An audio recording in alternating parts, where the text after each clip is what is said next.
starting with a little flour, a little dough, dough scraper, pizza pan, and of course the rolling pin.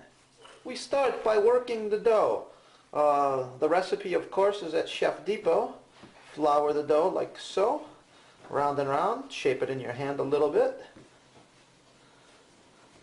Ready for the rolling pin. Back and forth. Have to turn the dough. Back and forth.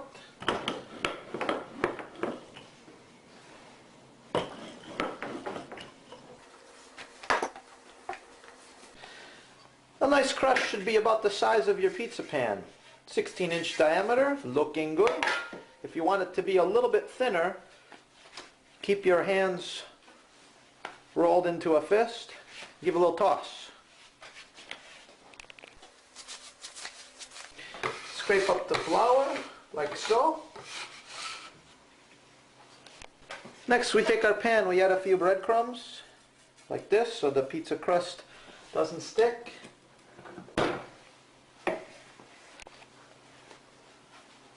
Put our pizza crust on top of the pan and very quickly go around the edge and roll the edge under.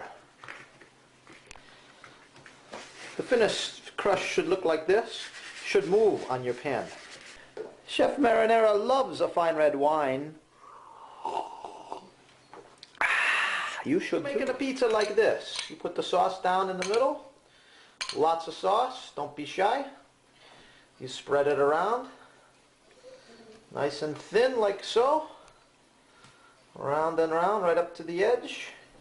Not too much sauce, not too much cheese, makes a very good pizza. Next, the toppings. We're going to put a little bit of garlic on this pizza here. We're going to put just a few olives right around like this. Ingredients can be above the cheese or below the cheese. I have a nice part skim mozzarella, low-fat mozzarella cheese here, just like so. A little bit of sausage, like so. I got a few little tomatoes on here too. A little bit of Parmesan cheese. Gotta have Parmesan cheese. Bake it right in. The flavor's unbelievable. A little more cheese, okay, and in the oven it goes. I always bake my pizza at 450 degrees and finish on the pizza stone. Makes it nice and crispy. That's the way Chef Marinara likes it. Now that's a pizza! Now that is a really good pizza. Listen, the pizza is sizzling. It's getting crispy on the pizza stone. You must have a pizza stone